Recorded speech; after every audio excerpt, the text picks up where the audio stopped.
There are places in Canada with maximum opportunities. Yeah, the places that are in Canada with maximum opportunities are actually 4. Mainly 4. 4? 4. Maximum opportunity. Toronto yesookera ddala. Okitegeera? Okay. Kati Toronto togitunulira mu ntino kale abasinga Toronto like nga bolaba people are too many. No. Gitunulire mu ngeri y'okubanga absorption. It has capacity to absorb as many people as possible. The easiest place to settle. Toronto? Yes, Toronto is the easiest place to settle in Canada. Hey. In other words, Ontario kutwaliza wamu. Kyangu nnyo. Kyangu okusetulinga in the entire Canada. Is the most multicultural metropolitan city. Si gundi Vancouver jaga nte simanye tewabera muzira. Hey. Vancouver is a very urban city, yes, naye mu metropolitan nature. Toronto is the biggest metropolitan city of Canada and the most multicultural. Kubanga buli omu ali muno. Nobo fuluma wano mu kizimbe kino the first person at the entrance ojja kusisingana omuyindi. Ate ovayo no sisingana mu Filipo. No gamba wagwani mu Jamaica. No funa mu Nigeria ngavuga basi. No sanga nga kwegamba buli omu ali. Kati tuogedde ku best opportunities, right? Naye there are cities with best value. Waliwo abantu abavudde wano ne bagenda Yellow Knife. Eri eyo nga like n'obudde tebucya like omusana gusigalirayo. Yellow Knife.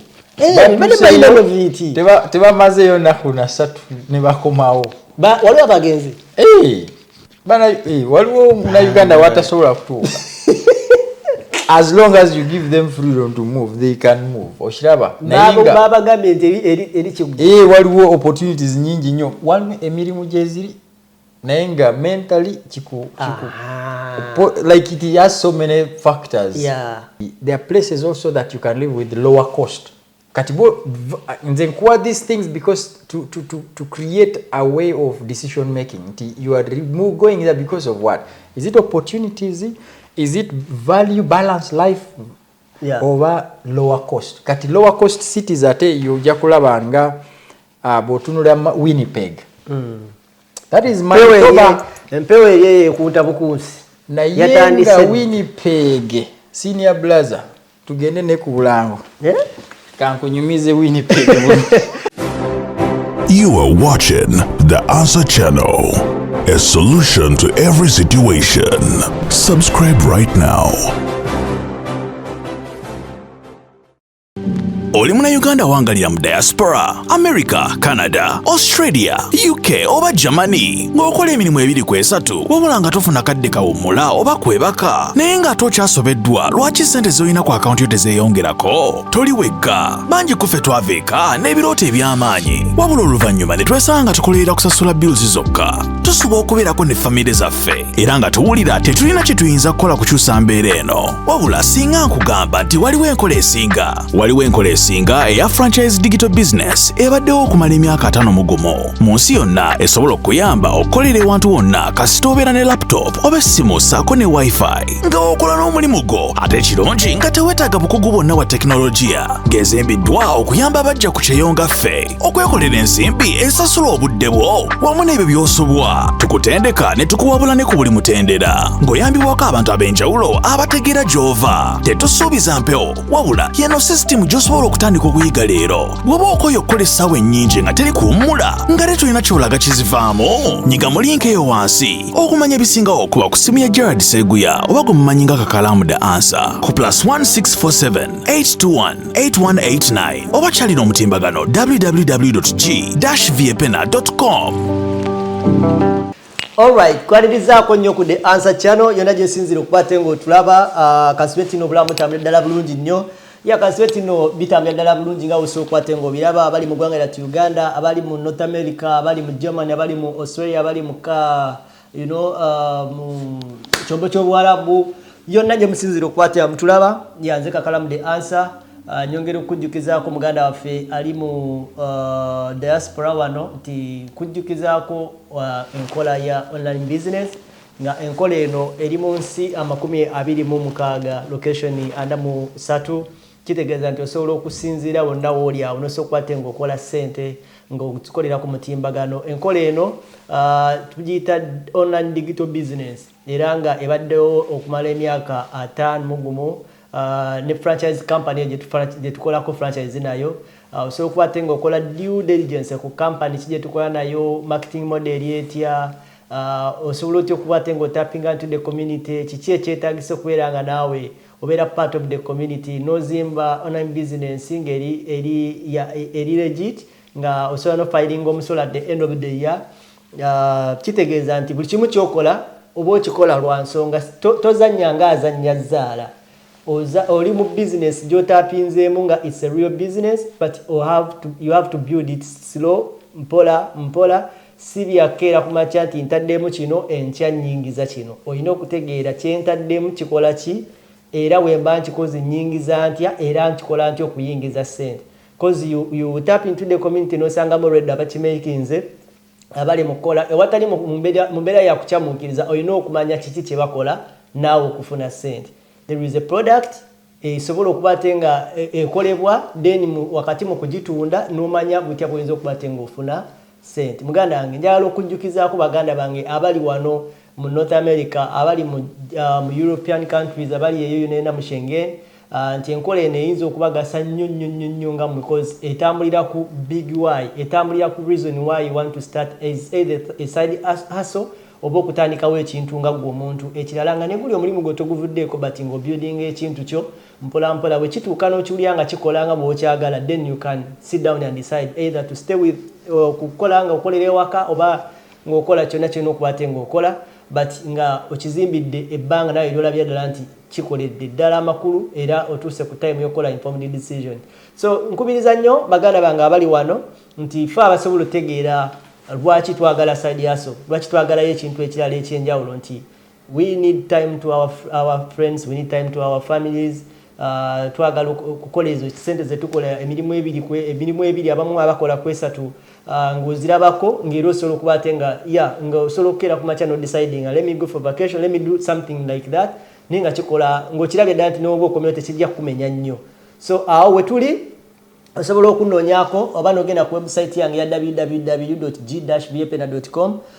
Bw'omala oteekamu bajja kusaba oteekemu email address. Bw'omala oteekamu email address ojja teekawo erinnya oteekemu n'ennamba y'essimu.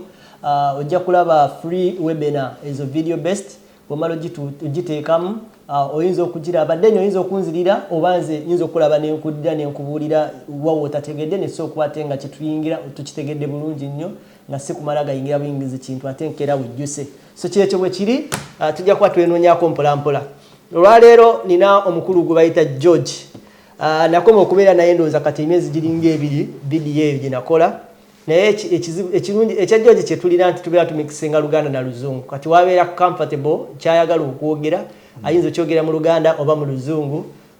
So kye twasalawo kubanga musajja sitava mu central waffe naye agezaako okugegenya Oluganda waba alusobodde. Lwa teluganye that's fine. Twasembayo last time nga tukutte ku enkola oba certificates ki oba biki byosobola okusoma ebisobola okugasa wano, biki byosobola okusoma ebisobola okugasa wano mu Bulaaya. So we twakoma last time and it was very good show. Yakola impact nungi nnyo abantu. Nendaba ku bantu abamu abagamba nze simanyi passion yange kati nkoze ntya. Abantu basobola okubagamba they want more and more and more and more. Kwanirizaako nnyo tubuuze ekaawo. Baniriza nnyo abali ku mukutu the answer channel. Yes sir. Answer channel which is very powerful. They nze George Wirobo mpangalira wano mbeera mu kyalo kye Scarborough era wano mu city of Toronto. Era nze ng'omuntu nenyumiriza mu kwogera mu kuyamba abantu like byenjogera biyamba abantu. Era yesterday nabaddeko ne presentation gye mbadde nayo mu Newcomers Conference. I think ndowooza within just it's not taking us so much time. Kasoka tuzanyeyo ka clip kano. Then tutandikira. Okay. Yeah, so eyo clip olaba tuwabadde mu Newcomers Conference kati African Center for Refugees ekitongole ki organizing egunde eyo abantu abasinga abasettlinze wano mu Toronto. Abantu basinze bayisemu eyo ekitongole. Era ndi proud nti part of that part of me myself I have a hand mu kitongole ekyo nti nabadde strategic advisor mu enkulakulana eri mu kitongole ekyo era awo batuwogera ku ebintu ebikwatagana ne newcomer okusettlinga from start from first day to somebody becoming a citizen. Ne settlement services, information era babera ne even pulse chat era presenting online mu pulse chat program nga tuwogera ku ebya immigration byonna naye nga ebintu byange ebigambo byange are based on research and personal experience. Yeah, that's cool. I like the way abantu right now jebatandise awakening let's be realistic. I believe nti abantu abatusooka wanene mu myaka gy'ekinaana egy'ekyenda oba n'ensanvu badiscovering a lot of communities bituwangalyamu right now kitukola. Abamu bagenda ne basoma obwa doctor, abandi ne basoma obwa lawyer, abandi bagenda mu health care. Kati atalina nnyo bwongo bungi nnyo amaliriza ali mu health care n'okulabirira ku bantu bla bla something like that. Lwaki nti bakizuula nti it is kintu kyangumuuko okukola n'omuntu eyakajja. But I believe nti tukiwangaliddemu for so long. Tetutazuulayo something new. Kati fe tuzze ku mulembe gwa digital. Tuzze ku mulembe ng'ebintu bitandise unlocking unpacking the new strategy y'okukola mu sente. And nze sikirinaako buzibu kiri ekyabala ekya health care something like that. Naye kati naye njagala ku embracing the new thing ekiriwo. Kati nina essanyu lyempulira nga mpulira yaba olaba n'abantu be babbye for ebino ebya cement scooter something like that. Ekyo kyandaze nti people they are looking for a new strategies to but the problem jendaba Mwami George, let me just be realistic to you. Jendaba n'abantu abadde badilinga ku business tebadde nanga abantu tebagala to follow the steps. Abantu bagala bya leero ntaddemu enkyanfuna ki naye nga tategeera kiki kyayina kukola okufuna sente. Tosobola kungamba nti bugera bbera obulamu bugera abantu abayingira that business abasinga kuba abantu kiriyaka abasinga bagenda bagamba oteekamu mangu munnaye kati kana bakuggalawo. So probably yadde baka abantu bababba naye abasinga bayingira bakimanyi nti time yona bagenda kukola ki kubabba. But when you introduce something like this, no agant bana let's do this. Mpola mpola ozimbe nga bwolaba kiki ozimba. Ebintu ebyo birwawo nnyo kati nowesanga ng'ogenda bbeera mu ssaako nti bwe banaleetangayo ekipya ekyokubba gw'ojja okubeera yangu mangu oteeke but what are you selling? So ebyo kyemukola right now awakening people nkimanyi cause video oba ogitunuulira erina engeri gy'ez'okusaamu a lot of people ku biki bye balina okukola right now ku current situation eriwo si ku unlocking mu 70s and 80s kubanga nabo oba oli awo ogenda okwesanga nga obulamu obwo baabukola naye byali bibagasa nnyo nga obulamu obwo obwedda but right now they are looking for plan B. Kubanga olaba nakugamba luli mu eri video nti omuntu watuuka wano otandikiramu abantu b'otuukidde. B'otuukidde can either break you or build you. So naye ebiseera ebisinga toyina okuyisaamu bana abakusookedde amaaso kubanga their life experience gyozimbirako experience yange mistakes zange waliwo omuntu eyangamba nti no George lwaki osharinga information about finances nti no simanya wa filing ne mugamba how best can somebody learn other than sharing what I went through cause abantu bagala proof wanga doliba tamanyi na difference between bankruptcy and the consumer proposal. Okiraba kati bwe nkunyonyola ntino consumer proposal ye kino na kino nze nakola kino nga amabanja gatuse wano kati bani na experience si sobola kuddayo eri right now bwe ulaba president wa America Trump bakugamba nti no ya filing a bankruptcy mirundi na mirundi naye is he a broke man? No. His businesses are doing very well. Kati kitegeeza omuntu bw'otyo ba akozeseza knowledge ya system okutegeera kyalina okola. Kati nawe bw'osanga abantu abali wano n'otegeera nti no system olina okufuna like nga bw'olaba gig job eyo olina okuleetera okusoma system nobeera nga woli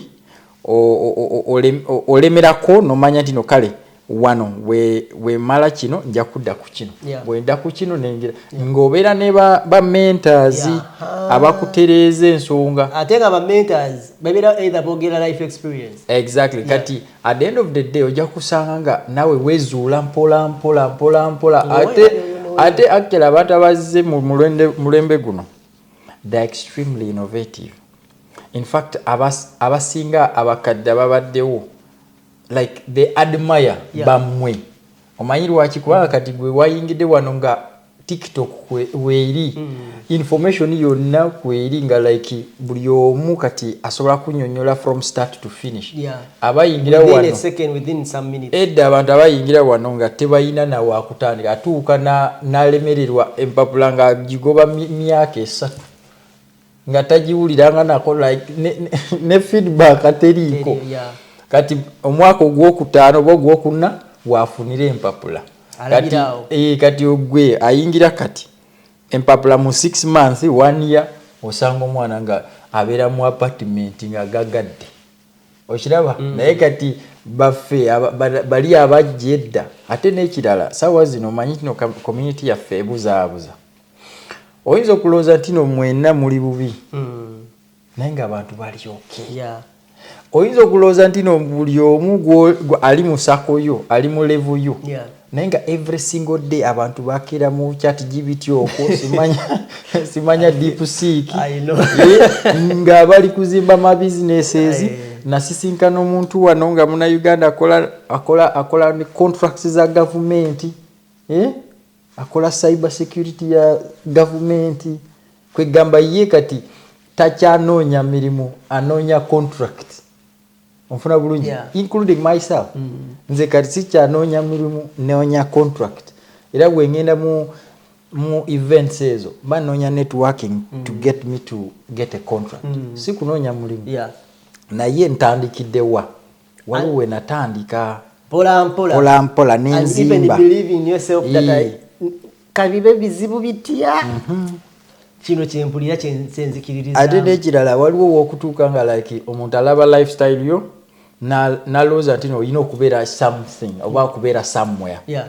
Kati oli ajja kulaba nti no oyo George bwagamba nti lwaki abeera wano okitegeera kati natamanyi nti no housing goal yange is different.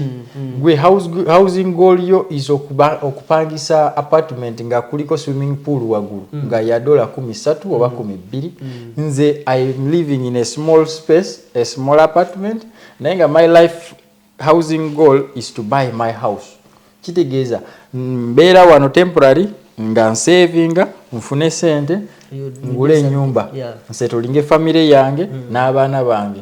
Kati gwe oyagala kwokya ki ziri ku apartment ziri ezalagirwa. Kati fenna tulina different goals naye fenna twagala okuba bulungi at the same time the common goal is okubeera bulungi naye nga difference in how we handle things matters a lot. Kati era for me that's why I'm happy nti buli wetubeera mu community oyiga. Nzila yesterday nabadde mu newcomers nga simanyi nti n'abantu bamanyi nako obeera nga like you don't know the impact you create like now kakalamu obufuluma wano ojja kusisingana omuntu n'agamba man olaba oli guy we wa hostinga man oyo guy yankolera yanyamba nga nsisinkana guy nga ngamba bro videos ezo zokola zinyambye kinene nnyo. Nze kati sawa ze nangamba nti nali kukola aerospace engineering ngamba are you for real? Naye lwaki nakola video ngamba nti tonyoma certifications oba qualifications oyina zoze nazo ewaka. Webanga oze wano ng'oyina degree lwaki ogikweka? waliwo bana abakolera abantu ebiboozibozi nagamba atokiteekayo olaba myaka no kiteekeyo obeere ng'omanyi nti no webanga wasoma Uganda otandikira okwo ozimbira okwo kati oli badde ajja kubika ki certificates ziri eza vocational institutes ze yakole nakawa zibakozeseza okumuwa admission mu aerospace engineering. Okiraba kati empowerment ako nti sawa zino embeera esobola kubanga nzibu ate emirimu tezirabika ate kino kati kozesa obudde obwo nga emirimu tezirabika embeera nzibu oyemu tomanya oyinza okwesiba ku kintu nti olowooza olina kwambala ID simanyi olindeyo promotion ya simanyi oba oli awo mu myaka bajja kumpa ba supervisor ng'ate you can create your own stuff. Nze I tell you kino nga ntya Katonda wano wendi nga bwe omulimu we guvaawo ne guggwawo sisobola kuwolomanga omuntu atalina bwentandikira ate olina fallback position olina ne shock absorbers. Exactly. Nti nsobola okulinda ne bagamba nti kale bakuwadde AI waabwe naye nga you also get something for PCO ekikubeezaawo ate nga anyway yawengudde I can start home tine wenzirayo nenga nti nze essaawa zino Uganda my story yokayoka ey'okuddayo Uganda is full episodes is an episode is already an income for myself kubanga nsobola okutula wansi nekunyola olugendo lwange nga people they are following it ate nga balufunamu nga nze ndufunamu nga gwagi streaming nga nze agyekolera so probably ekyo ekintu ky'olina okunoonya nti yadde tunoonya ekyo ekyokugoba ebirooto byaffe nga tubigoba but what are you creating for yourself also? Yeah. Nakugamba you are one of my mentor because you are guy, someone ali mu chasing ebintu but woyogera ku kintu eky'abantu nti bali bulungi I believe so nina abantu bendabyeko nange ng'omuntu nga bali wano ningamba wow kati oba okyali awo nolabayo government yazzeeyo Uganda kisira ni etenyumiza but the same time ate nolabayo omuntu nga asetinze ebintu this week I think badde ndaba gundi ya Faruku nga waloga yaddayo Uganda nga tonyumiza Bulaya then the next week naleetayo nti abadde the same country mu America nga asetinze luxurious apartment egundi awo ewa Entebbe kakati ngamba buli omu alina kyeyanona kati ate oli asobola kugoberera te ebyoli yes nalowooza ntino buli omu ali kati at the end of the day it is how you bw'otambuza obulamu wano kyobola basisobola kunyooma omuntu ng'ayakajja omanyi njiwa nnyo attention to because most of my content zenkola nkolera newcomer kati ate newcomer yaani ye muntu oyo atanaba kuweza mu myaka 5 mwene ensi kati because oyinza okulooza nti no ono yakajja n'omutreatinga nga bw'olaba omwana omuto noloza n'omunyooma nti no tajja ojja kukakkana okulaba omuntu oyo in the next 3 years webanga yekutte bulungi ng'akusinga mirundi nga 5 okiraba nga opportunities zayiseemu zafunye zimuleetera okufuna so much embedment mu society eno there are so many success stories ng'olaba omuntu avudde Uganda nga n'abeerawo nga like MC kati emufunziza n'afuna just opportunity egi yokka abaana kati bagulawo magundi organizations bafuna ma grants in thousands of dollars waliwo kati abasomye kati because kati Canada right now if you want to know the true story of Canada kati jiwe myaka 3 oba wezudde myaka 3 owotegedde kati ate mu myaka 3 emaaso awo ojja kulaba kati ate products ezijja kutandika okuveera muno wano kubanga kati abajjedda balesa abaana baabwe kati batandise okuempowering abaana baabwe okuyingira mu courses eziri big abaana kati bayingidde mu ba doctor ba lawyers ba nurses abaana kati bali kusoma jiwe emyaka egyo ojja kuwulira nti no tuyina MPP nga muna Uganda kati the scale and the level of aggressiveness eriwo kati sawa zino mbana Uganda is even more kati oyinza okutuuka mu kyalo kyotawulirangako naye nga mulimu muna Uganda nga bus driver ye muna Uganda. Anyway, for today kyetugenda okutuulako ennyo kyetugenda okukoonako tugenda kola research wawe nina okubeera wekikubeera. Ntera nnyo okuwulira baganda bange bakukubira essimu bagamba waayo eyo gyoli tekigwayo enfayo eyo tebigwa. The question is it the state or province? Is it the town? Kiki ekiremesa omuntu okuwulira nti waali wateekeddwa ng'abeera contented nti kirabika nagenda otuukira wano nga bwe kirina okubeera. What is kiki ekyo ekikuleetera nga tutebenkedde n'omuntu n'atuuka eyo nagaa nti ate eno gye ndi kigwa kati wawe nina okubeera. Njagala tugende anyway tukozese nnyo wano Canada kuba otambuddemu nnyo ne byozudde. Kati provinces zonna zentambuddemu muno mu Canada. First tulina okutegeera nti abagoberezi bo balaba Canada nga ensi nga Uganda. Naye ate tulina okubayamba abategere nti no wetuli saawa zino is Ontario. Naye ate Ontario esinga Uganda mirundi 5. Just province eja. Province emu. Ontario yoka kinene nnyo okusinga Uganda ng'ensi yonna. Okiraba? Kati balamu nti bw'olaba nti no Canada kati temukyalimu kintu kyonna kati those are the words, right? Naye nga ate nga just province emu nene okusinga ki Uganda kati balamu opportunities ezibeera mu eyo province. Nfuna bulungi kitegeeza there are places that are in Ontario that oyinza okuva mu Canada nga togiwulidde nako. Okiraba? Kati that is in territories, northern territories. That is another province altogether. But ekireetera abantu okubeera bwatyo is like kiri kyetwogedde wootuukidde first. Kati ate wootuukidde first eyo yeyino okuwa foundation like nga foundation okuyambuka. Naye eyo foundation bwegaana omuntu watandika okwebuusabuusa.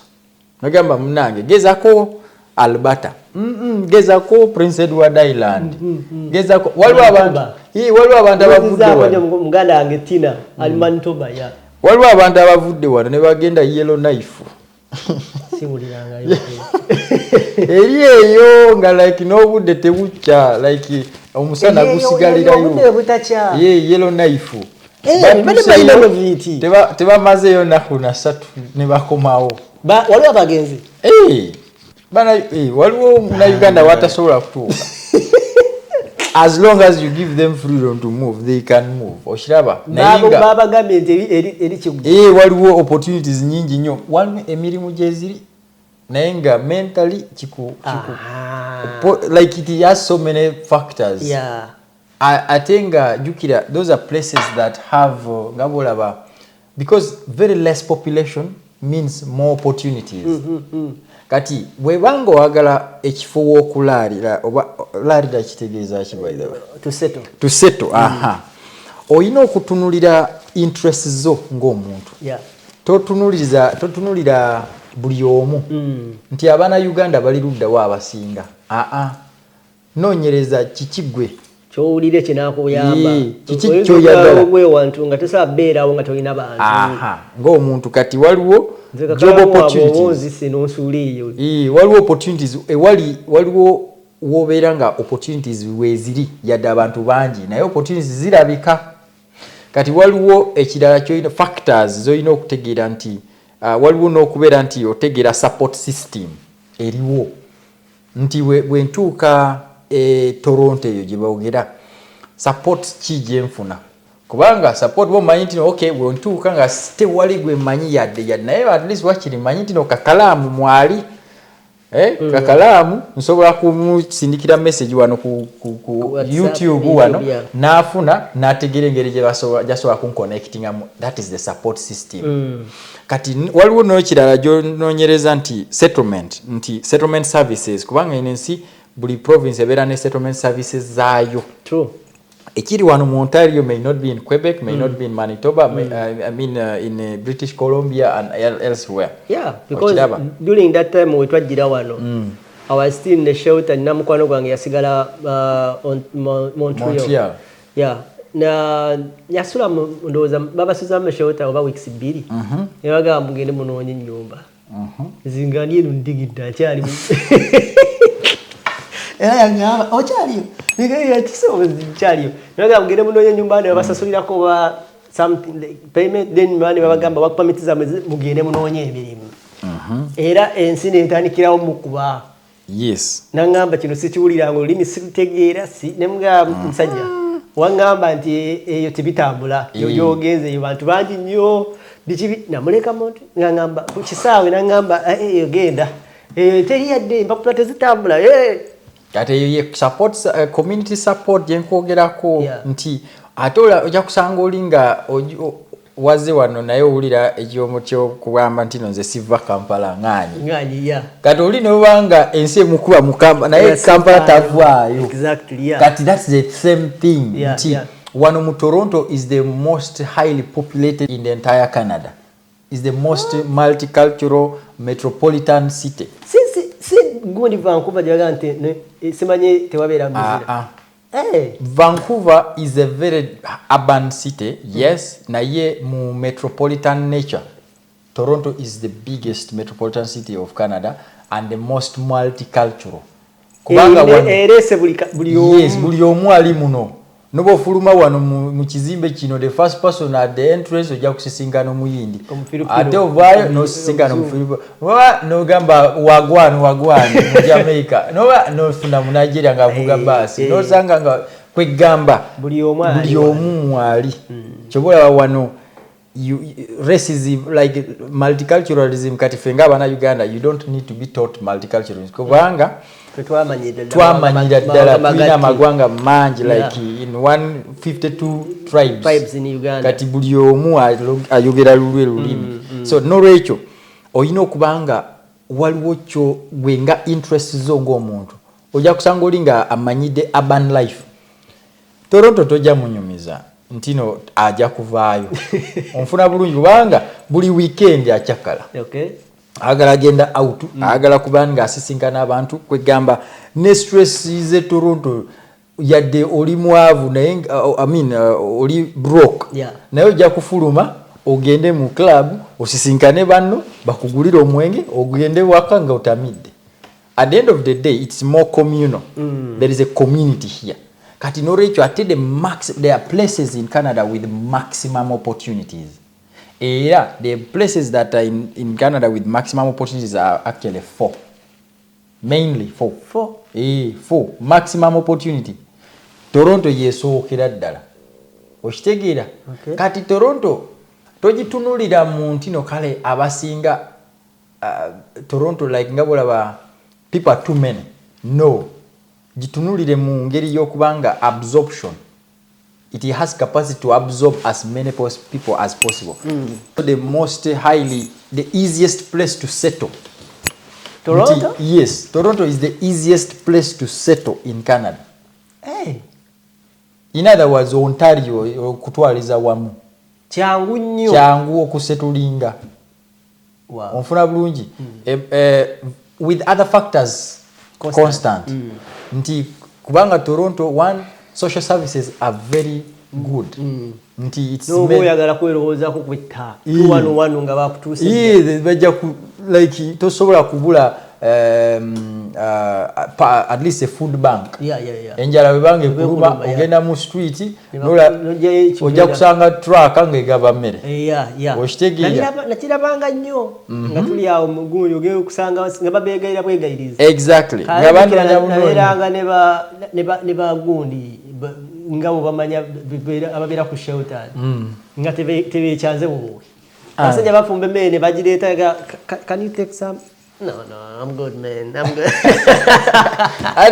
Ati kati chizala netondo, like they have too many. Tewali mutu yeraga omulesi mu Canada wano. Ati babera ne choices mungi, like ate they are comfortable in their life. Kati goja kubo oyitawo ngo mujajinga, na he is very happy and comfortable. Naye nga gwe stresses za banja ze motoka ekutwala ganya. Nakoleranga mu warming center. Ngamutegeka ebyokulya emmere nga mugenda bawa mmere. Aliyo kajja n'omugamba, Dave, you need something? What do you have, man? Notandika okunyonyola emiraga. No, I'm good, man. I'm good. Most of those guys will never appreciate, like...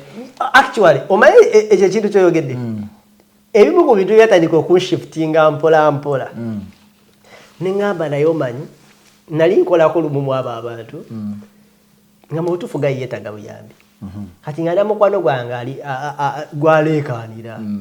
Ngolaba. Amuleekaanira naye ngamba, hey, why is screaming? Give somebody respect. We respect you. Give him respect too. He's doing their job. I mean, his job. Guy nangamba. Nah, which kind of a job? Just sitting. Just sitting there and get your $25+ an hour. Just serving us juice or whatever. No. I also do that. I can do that. Anti katatola wachota manyi. Nti these are people ababadenga gwe. Kubanga nawe kakalamu, what stands between you and the homeless person is one check. Yeah. Ofura bulungi nti you receive a paycheck by paycheck, so your life is around a paycheck. When you missed it, so if you are 1, 2, 3 paychecks late, you are done. You are homeless. Like him. Yes. Kati tebereza kati sawa zino boberanga you are in a family setting, no funa ekizibu mu family, no funa, let's say you have a house. Oguze nyumba wano, oyina abaana. Kati ne mufuna butakanya. Mchala nakubira, let's say 911. Nebagamba kati this man is becoming a threat to the children and to my life. So kitegeeza either ate webanga waliwo ka domestic violence akatono waliwo battery oba gundi physical assault awo gwe bakuyingiziza munda. Kitegeeza ne ku mulimu gwo kati bakujjeeyo because kati you are under criminal investigation. Jukira obadde nomo. Yeah. Nkutwala, this is very important by the way. Yeah. So bogenda mukomera ogenda okusanga kati bali ensi jeba kyaba kuba dda bekyaye kati bonga bayina remedy yawe. Kiki remedy nga mnange nga asikayo kamu, you know, bro, that woman, the people are talking to imaginary women, imaginary people, nga the same story nga story jejimu. Yeah.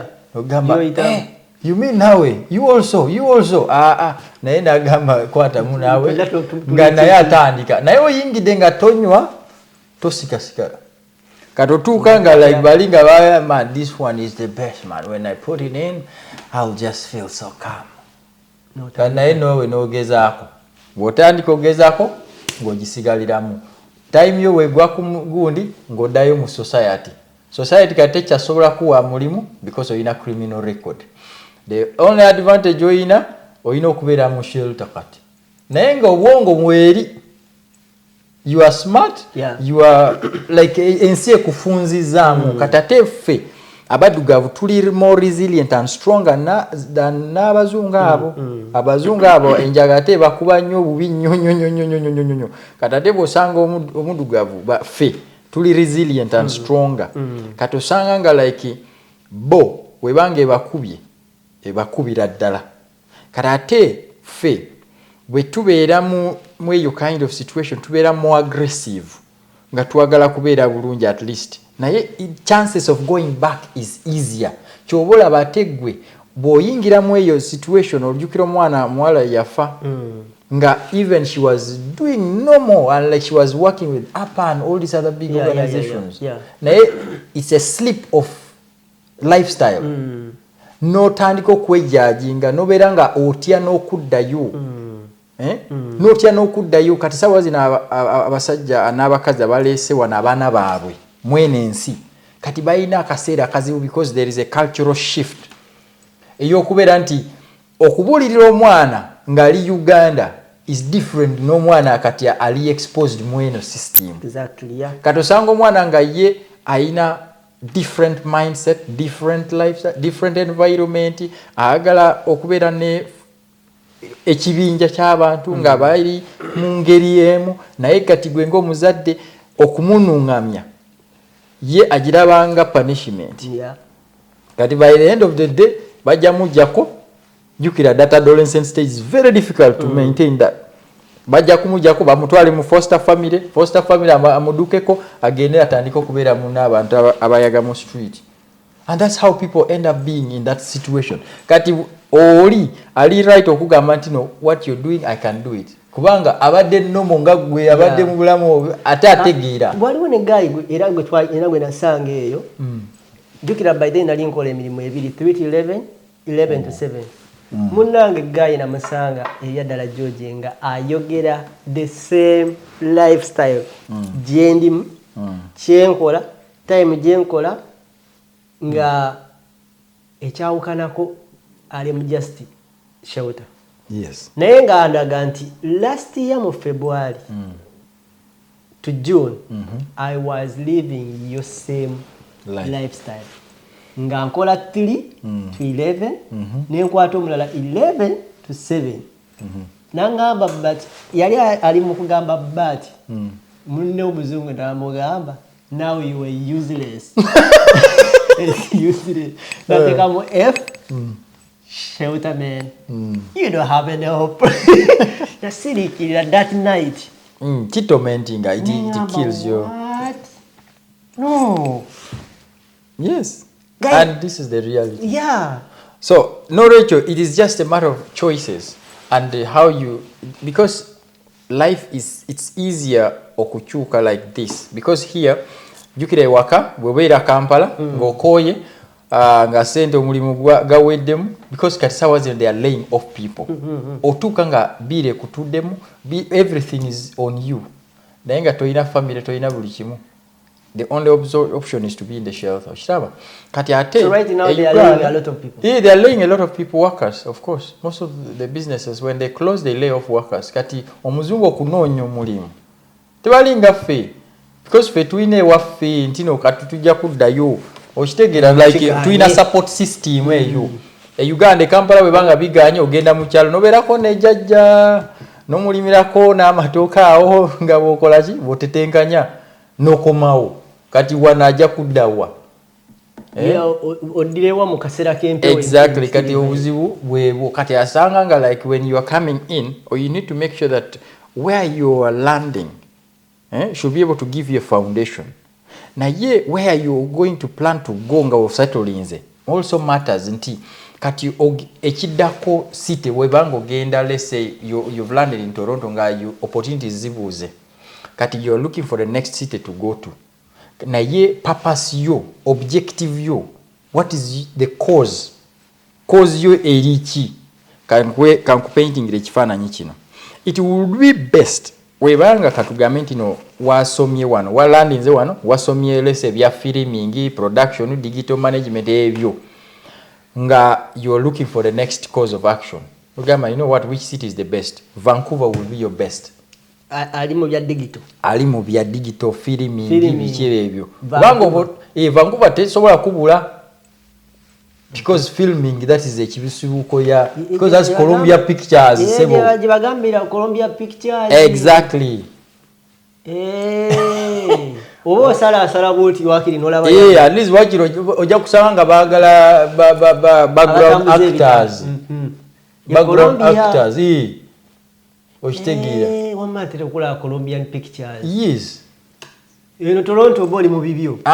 Wano tuli mu, of course it's metropolitan life obulamu wano, even abali mu Vancouver they love the life here.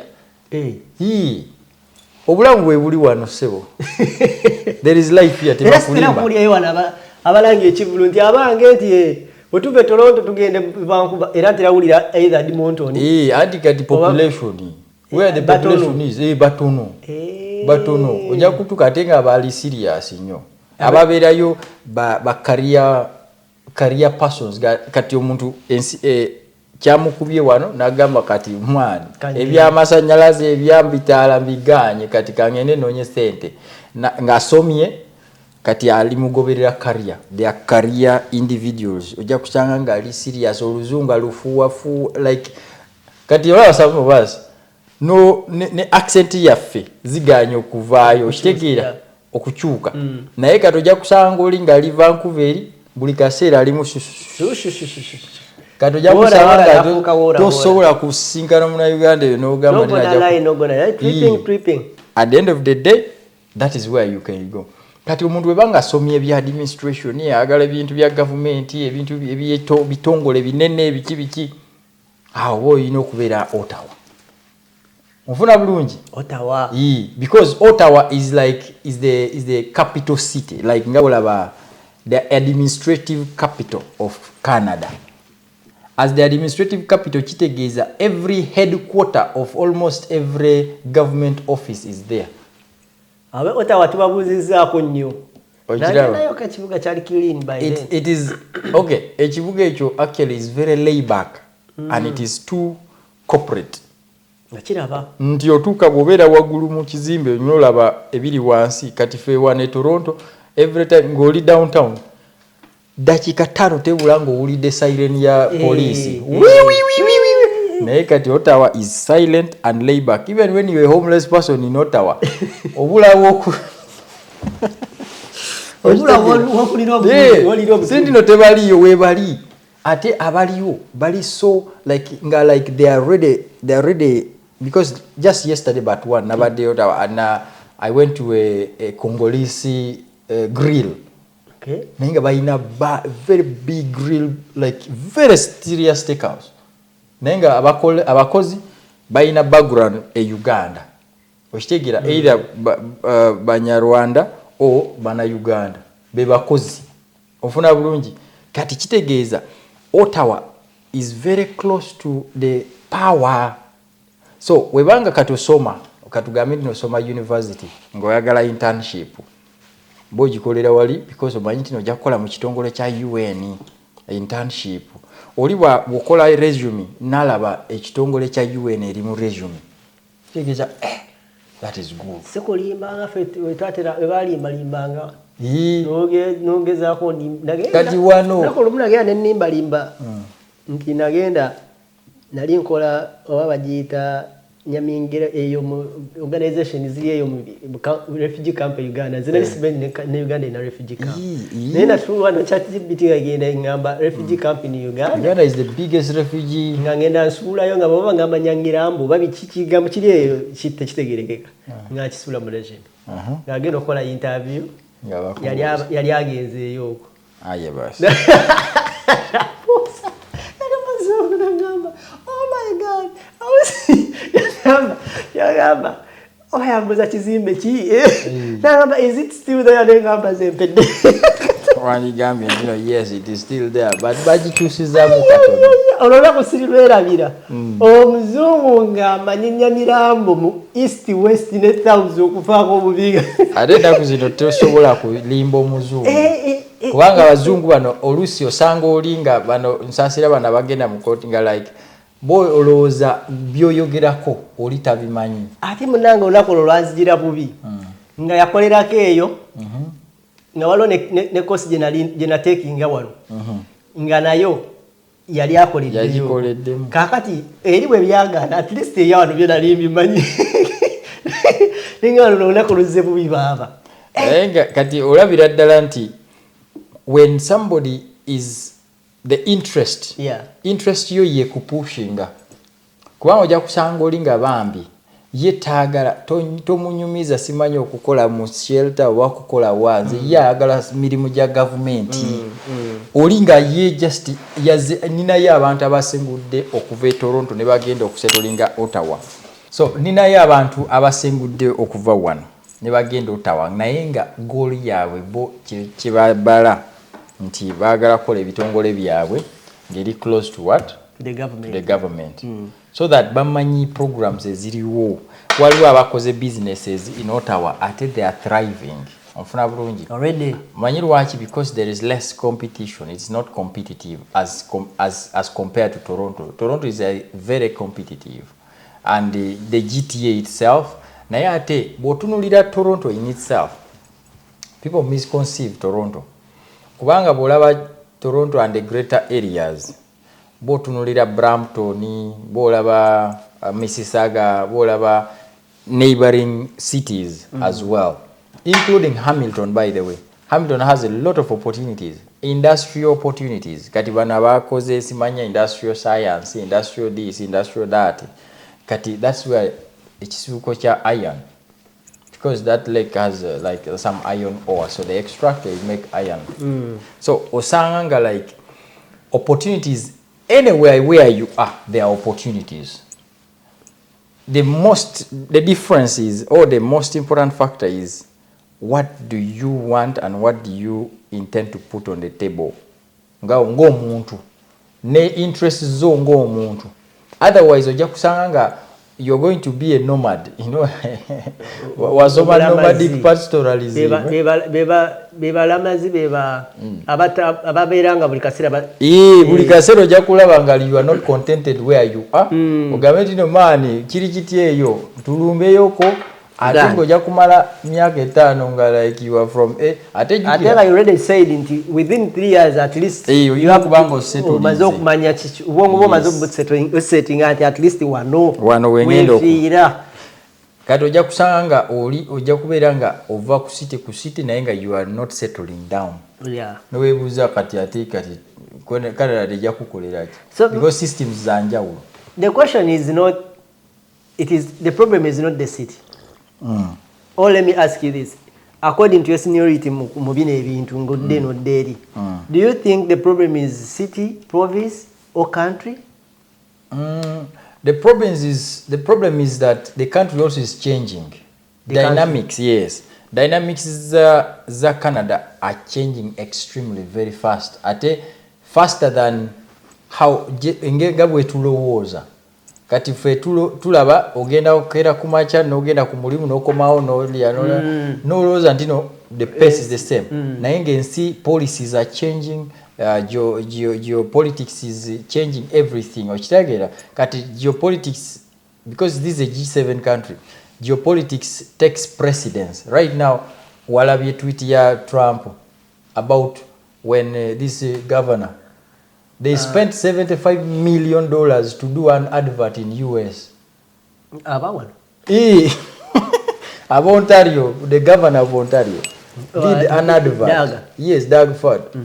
Yakola advert nga ekuba government ya America because of the tariff. Nga bakozesa te president wa America Reagan. Oweda yali weda dada nga yogera ku tariffs. Na ya te clip media house je bayita Political ye yagikola ne batwala 75 million naye ate mu clip ako nga gugolaba eno abantu abajjayo just part of this interview ne bagikozesa natawa context yonna kye bakoze okitegeera it looks like a political blunder naye in itself is a economic war. So he's using the other country and these people wayo creating a narrative. Kati Trump nagamba, you know what? Kati nebya tariff negotiation byonna birese tubiveeko. Kati ate na prime minister abadde mu negotiation. Ate prime minister abadde mu negotiation. But he praised him that good negotiator. Kati laba yo politics tojja bitegeera bya wano byo. It's also reverse psychology. Kubanga oli bwakola ekyo ejja kutrigalinga bano okugenda for what? Round table.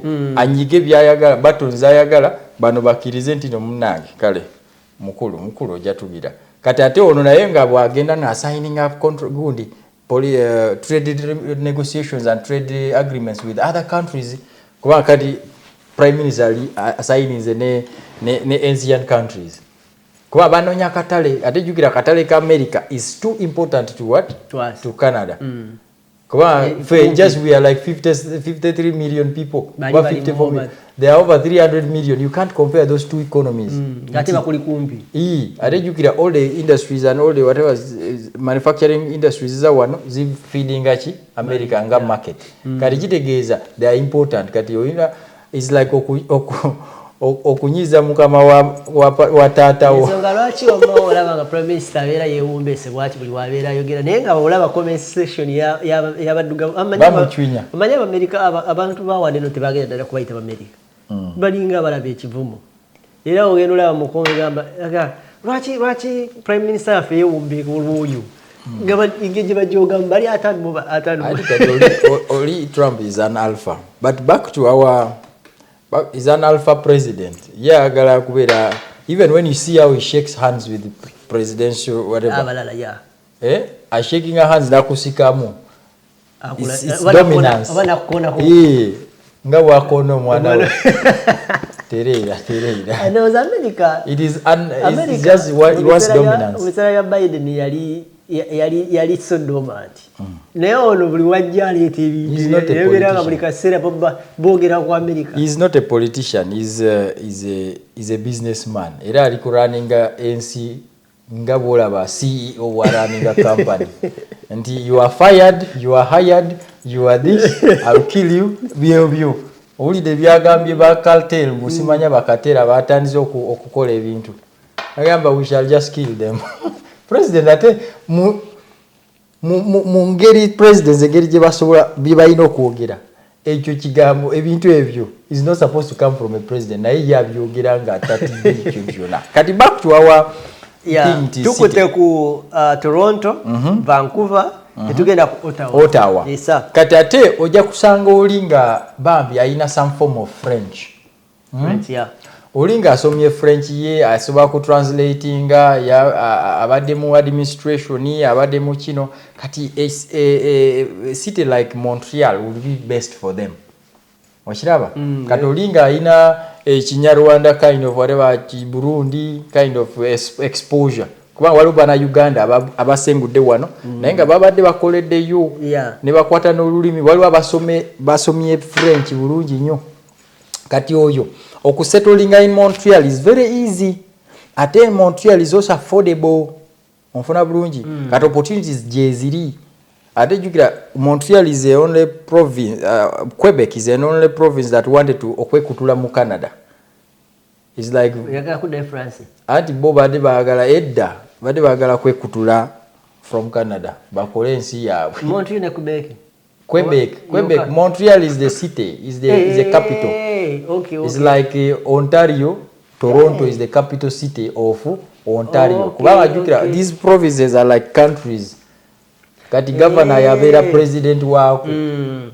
Kati osangwa Quebec is the province. The city is Montreal, the metropolitan city. But there are other cities like Laval, simanya because the Quebec city. Ate Quebec city tandikira wa Ottawa. Kuba osobola kuvuga nga oli Ottawa noyingira Quebec city. Nagenda yo okuwama ne baga nti wano oli Quebec wano oli Ottawa. Okay, nga bali boogera lufa era otuuka mu Matya wali nga ogenda mu yawano eyogera luzungu. In fact nga basalamu kizimbe wakati. Ng'ekizimbe wakati naga nti mu kizimbe kino kye tulimu ekya Walmart nti wano oli Ottawa wano oli Quebec. Kati era omusalamu bwoti ogenda okulaba boddeene mabega we batunda nga Lufaransa. Bobere no luzungu. Yes, and that is how they are two different. Like otuka no soberwa, like oyinza okutuka mu, let's say shopping mall or not shopping mall, let's say a convenience store. So omusajja nagana okwogera oluzungu era ajja kuddamu mu Lufaransa yuka nga yayugira byayugira yuka nenga ba olusa kuwulira bajozi nyonyonyo like tebagala kumanya buli kimu bagamba all provinces except Quebec. Kiki ekiri Quebec bayina principle first of bewulira jukira they are the like kati wachi babesibako. Don't forget that urbanization started from that side. Confederation simanya ebyo byonna ebisinga olutalo lubadde awo okitege because for them they are more or less like settlers of the French settlers. Kati that history is too big and too long. Na ye omuntu webanga ina some form of French, nga ina background mu French mu Fransa, kubanga bosobola kola mu district school boards zazo. In fact last year twabadde ne event wano, twabadde ne Western District School Board exhibiting abagala bakozi. Okitegira naye nga French should be one of the requirement.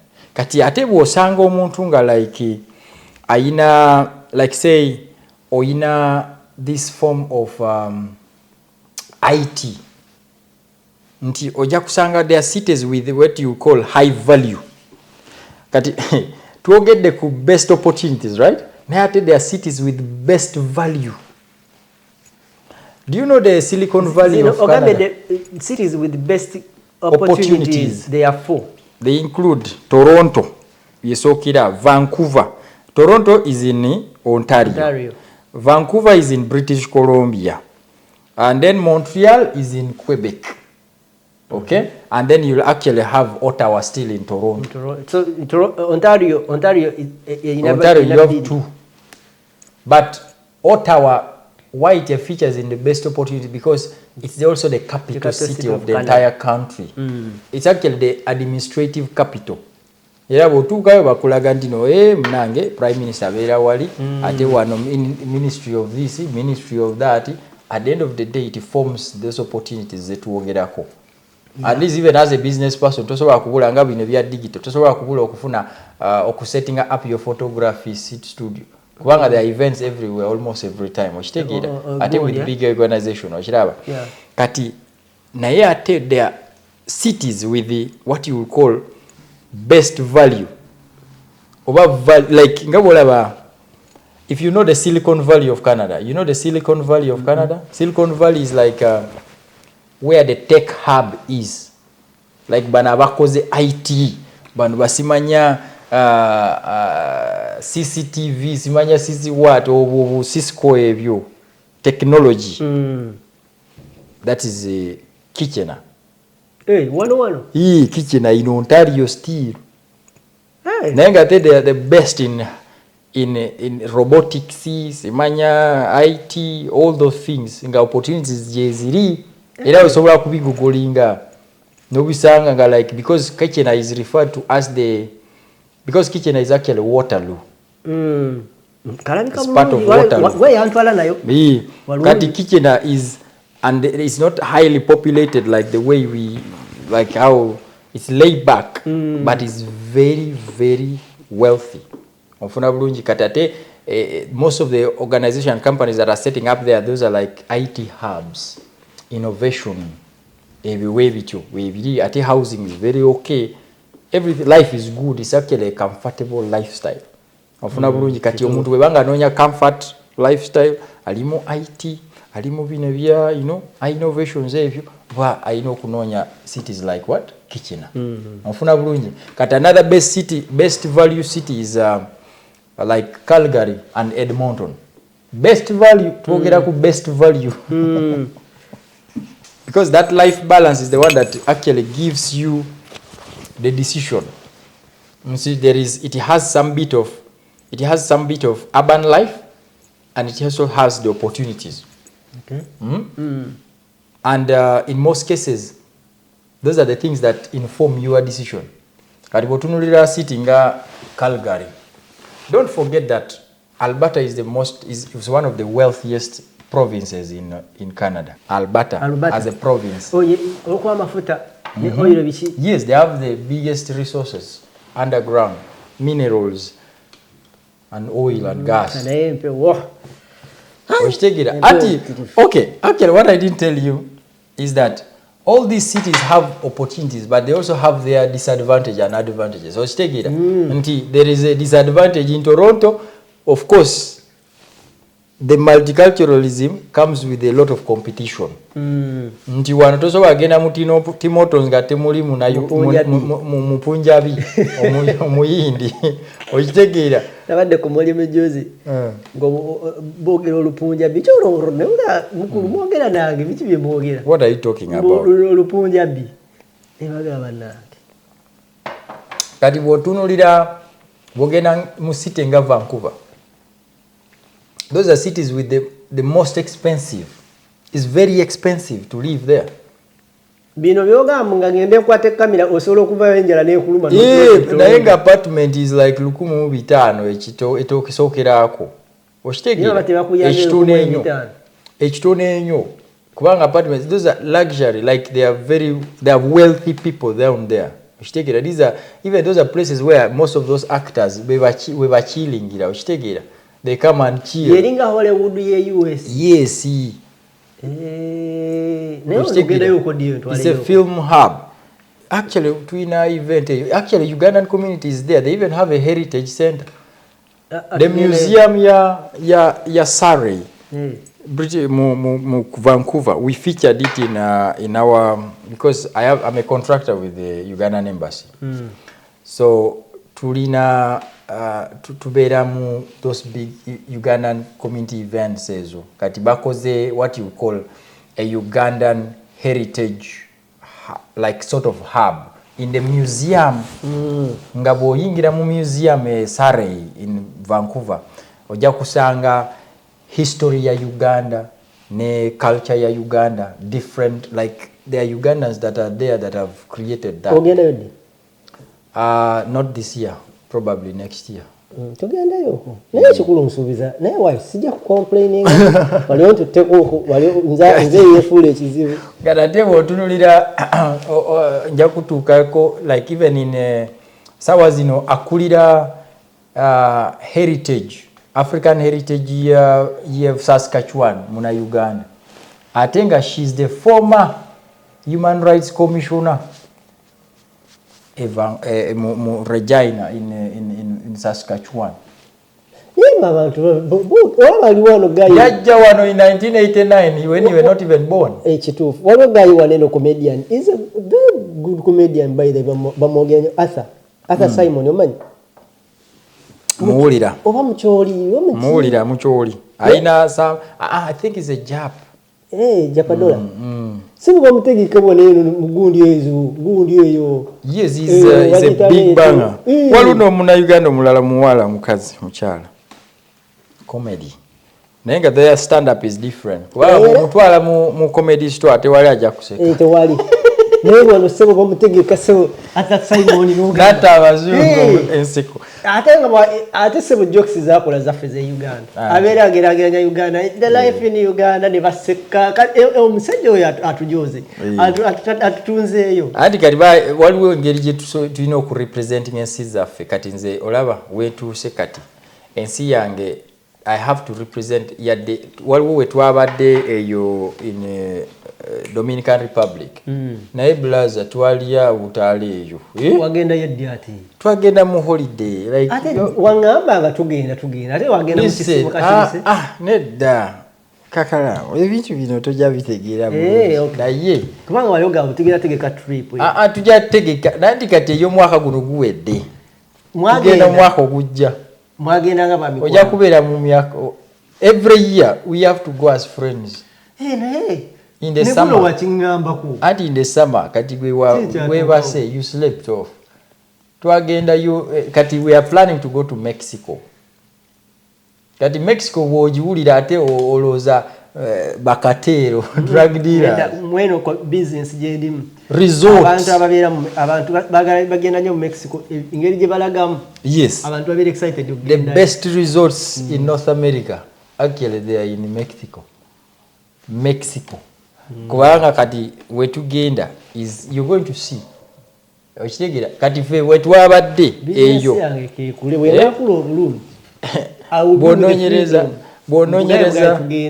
bononyereza Bavaro Royalton Bavaro webanga osobola gigugolinga Royalton Bavaro 5-star resort baina n'ennyonyi zaabwe ne helicopters zaabwe that pick you can pick you from the airport ne droppinga okitegeera kati webwotuuka ku airport yaabwe bakupiikinga ne bumotoka bwabwe ne bakutwala ku resort balina too many of them naye kati ffe twagenda ne bufulaga bwaffe twagenze ne vibe zaffe naye nga abazungu kyebagala vibe. Where are you from? We are from Uganda. Kati we are not Canadians anymore. I feel you. Mwapata flag. Exactly. Yeah. Kati nze buli wentuka the way you want to yes, you have to sell your country in a positive way. Yes, yeah, I like it to spread it in a bigger way. Now, to okudda ku best value cities zino ojja kutunulira nga Calgary, Edmonton. Calgary, because of oil and gas, is the best value. Atenga is affordable. Kituufu. Kati osanga olinga bambi nze nsobola kukola mu oil okwo, nsobola kukola mu lamba, because Calgary, by the way, okay, Alberta is gifted by nature. Nti waliwo other cities like Fort McMurray in Alberta. Nga it is lumber. Is lumber. Lamba chinyonyole. Lamba is nga bolaba forests weba salire emiti. Ne bakola emiti. Ne basala emiti ejo. Naye nge emiti bazi either bazi processing oko, others bazi twala bazi exportinga. They send them to other places. Batabuka. Aha, bagamba kati mumuna tuvaako munazijja wazi. Anti kati chobolaba Alberta bo governor wabwe yagana ebyo era yabagamba ndino fe if Canada does not want to become a 51st state, for us we shall become a 51st state. Kubanga Alberta tesobola kukola without market akatale ka US. Kubanga most of their products including gas and oil. Ate jukira Alberta ye feeding economy ya Canada by a very big percentage. Nti revenues they were collecting mu oil and gas is too much. Era ekyasibye ekyo was the indigenous community ya Alberta. Jukira indigenous community bano beba nanyini resources zino. Kati bebagamba nti no tuganye. You have to respect them. Kubanga government abatasasula na musoro. Ba government abo bapangisa etaka from them. They give them royalties for a period of time like over 90 years, so their children's children keep on getting them, like they keep giving their chiefs. They are very wealthy. Tebakola tebali kibakola naye babera mu reserves, baba pushing mu reserves, so that ngabola ba Hoima katabali mu Albertine region yonna they push them out of the reserve naye ngetaka yabwe. Kati chonyonyola nti ngene afu twazula amafuta ne babateeke bali bulungi naye nga balaba value y'ekyo ekintu lwaki babazizze bali nga nabo bagifunamu bafunamu kiralu because government buli barrel ya oil je bajjamu bafunamu omugabo gwabwe for generations and generations to come, and that's the agreement. It's an agreement, not just ba signing and bajjajja. Wow. Oshitegira ne government chobolaba nobanga oli mu meeting eyenensi, like yesterday somebody, a white man yajja nangamba, thank you very much for doing the land acknowledgement. The way I did it was unique. Nti every time you gathered 3 or more people, you are doing a meeting, by law under the treaty you're supposed to do a land acknowledgement. Ochimanyi what that means? Nti don't pray but acknowledge the land. Wakiri. What you must.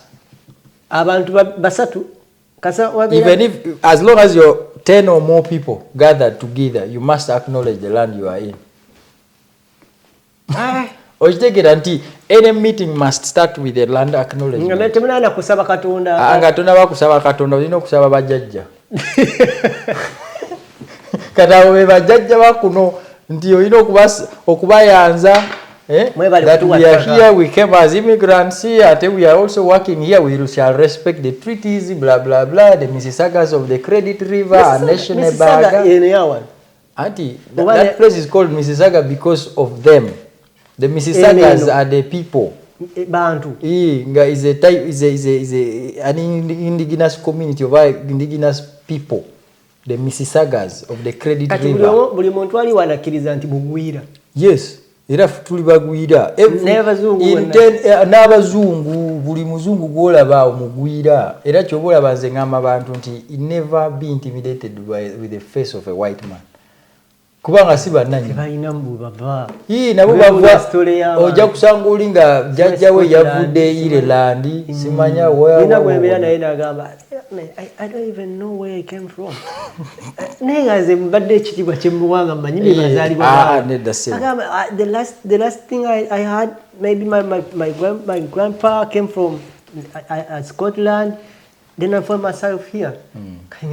By indigenous community, by indigenous individuals. You are more red. By interface around. Kati by indigenous people. Ababeera mu Canada mu urban centers bayiya. Bayiya just. Naye nga bali abaddala bali eri reserves. Bagagga era tebabeera boogera olulimi gyotawulira like they speak a language that you can't hear.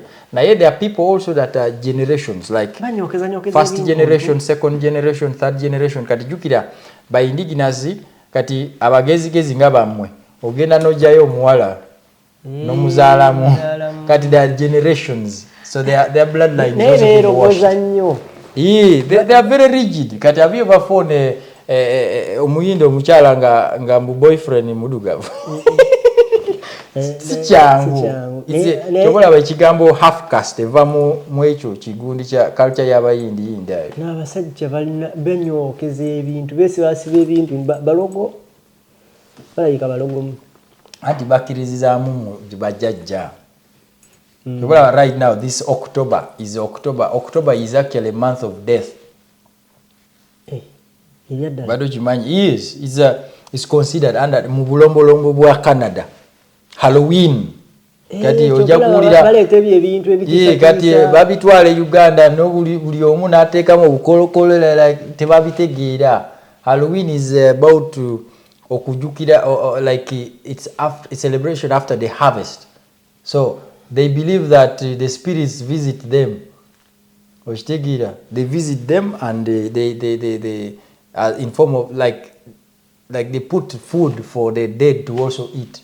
Enjoy their harvest. That's why buli milyango sangayo mawanga ne batekamu bugundi pumpkins obwa yellow so that they eat also, they enjoy. It's sacrifice. But you don't do that when you don't believe in it, because it's actually obulombolombo. It's actually worshipping abajjajja directly and indirectly, not even indirectly. Kubanga biteeka wabweru awo. Kati febya kati bwogamba dino ojja kuambaza just gundo obulwo abantu bajja kuyombesa mu Uganda nawe ujiwulire. Naye nga ate these people bakiririza mu bajjajja baabwe. Kyobola wakati naffe ate we worship their bajjajja directly. Sometimes we bakugamba dino if you're going to do this, must do this. Kati we have even forgotten about praying to God. Kati like yesterday I was hosting the event. When amala okugira ne tuyimba national anthem yabwe ne ngamba kati tusabe muyimuke. Naye nga ine kitegeezo bawadde bajjajjo bawadde kitiibwa okusinga Katonda munene. Ojja mu hierarchy. Ate that is the protocol. Kola birala byonna naye nga bajjajjo nga tewali atandizo nawo kikolo kimanyi tuli kubajjajjo kati abasinga tebakimanyi. If you are not faithful oba webanga tobitegeera tobi-interpreting bulungi tosobola bitegeera n'atulaba tasobola gitegeera. Naye webanga tuvudde wano ne tudda mu mbeera ye Uganda kati ffe abajjajja tubirabanga bya sitaani nnyo. Okitegeera kati ate ffe kuba ne ku ssomero mubeera mu ssomero nga mulina presentation gye mubeeramu era ogenda okulaba land of acknowledgement ne batandika Mississauga because bitya senior brothers olaba kati waliwo their homes that you can live bana babeera mu basement. Ojja kusanga ennyumba nga bagizimbye mu 1950 naye nga mu Halloween jaja ajja kukoma alabe ennyumba alambule ennyumba nga byaddala bijja bijja. If you're spiritual you can feel it. I am serious this October. I am serious. Mu basement omwo owulira footsteps boom boom boom ngatambula nga jjajja ayitamu. They believe in those spirits. They believe. Kati goina soka mala kuchikiriza nibyo kabijja bino byolaba mu story scripts ezo za movie musimanya horror.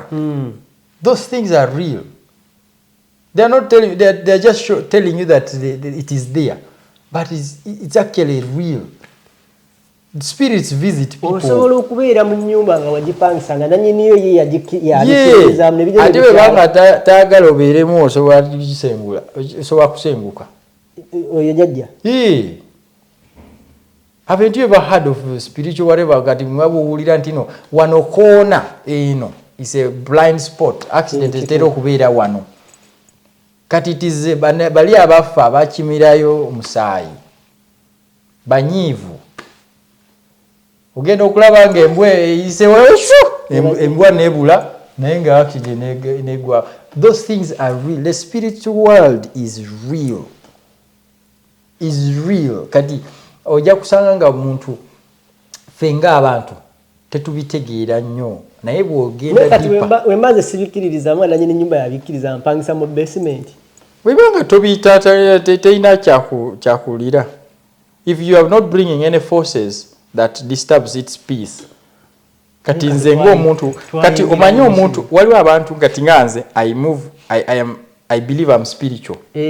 Nti spiritual esobola ku detecting a bad spirit that is near you. Oyina ekintu kyewakola ebbanga inatambulako naawe n'okinjigiriza n'oba wakapakinga eddakiika 2 okomawo n'osaba. Yes. N'olyoka okoleza emmotoka. Yes. Thank you Jesus. Thank you Holy Spirit. Amen. That's even enough. You're thanking your God to make sure that you move from, you come back well. Nayenga it is a bulombolombo ogikola because even ebya katonda it's a bulombolombo. You make it a routine. It's a habit. Neighbor no. Ogenda okusanga like oli ataddemu obugundi webutinga like noloza ntino nawe nayenga gwe webanga tobikiririzaamu you may take it like bano nga worshiping sitaani era ze sebo nkibaga anti bya sitaani byaddala like byaddala bya sitaani usanga kawaga kaliwe kati ku mulyango gw'omusajja lwaga story kati exactly teranyo kuvuga atera ndabira nyo mu bagagaga mu nyumba agaddala agali serious ovuga olabe yo manyi tutonte ne ine amaka agaddala nga bano babira bakola biki bano nginyumba tunuye nyumba no gamba wow ebyaddala basajja bakola sente kandi okutunulira omusajja akozesa enfa kyo appreciate katonda ali mukuteeka obuwanga bwasamidde ate ekinyiiza after that this is October, right? Yeah. After October 30th starting November bajja kutandika ejja Christmas awo wenyini webatadde bajja kuteekamu Yesu ne Christmas wenyini nyini we bataddemu bajjajja bali amawanga ago we bagenda okuteekamu ate ebya Christmas awo we kutabukirira kubanga kati ate wano n'ebya Katonda babivaako dda kubanga kati ate Christmas is not about Jesus now. It's about Santa. Yani ate Santa it's also bulombolombo. It's just celebrating it's Santa. Just some man that used to like just be nice to people and give gifts and all these other things. Kati abana baffe nawe omwana wo kwenyini gwogenda okuzaala surprisingly and shockingly you're not going to tell him about Jesus. Nze amulake nti omwana wange ayimba bya Yesu byoka byayagala baby Jesus. Okitegeera naye omanyi nti no omwana abaana baffe kati even the cartoons ze babateerako to worship Santa instead of knowing that Christmas is about Jesus, birth of Jesus, blah blah. Ne birth of Jesus itself also bwowulira nnyo ate bafilosofa bajja kugamba nti no tebamuzaala mu mwezi guno naye nga bali bajjajja bedda baagala coinciding with what? With this time so that bagifuule ngaki kati n'olwekyo nebikutabula. The more you dig deeper, the more you get confused. Kati no sigala no worshiping Katonda wo. Abana tiba ne kusomero tibabagamba ku Jesus. Anti tibabagamba ko. Kati that's why I'm happy with Trump. Trump is the one that is starting to reintroduce certain things. Kwa kati abana edda nga oli kimanya Biden abaddeyo abana badde babayigirizanga ebintu. It's okay to have a mother that is a father, is a man. Never confusing like this. It is okay to have a mother that is a man. Ate never tandika it's okay to kwegamba nga babasomesa kati atejjukira omwana kye bamusomesa between the age of 2 to 5 is kyakwata tobola basobola okuvaayo n'alyoka apige n'awakanya okufaako obufu omwana wange saawa zino mugamba nti no don't say like this and no daddy no it is this ng'akutunde mu maaso ng'ali confident omanyi lwaki musomesa yamugambe. So basically it is more to do with that culture.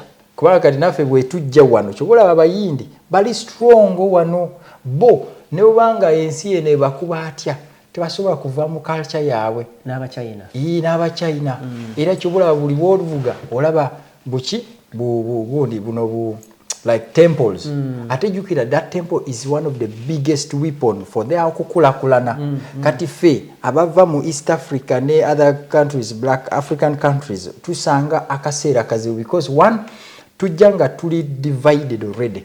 Goli Muganda nze ndi mucholi oli aliki kati first of all even me to work with you I need to first make sure I speak the same language. Naye bali ekibagatta ye lulimi kyobola bali zimanya overthrowing your government is easy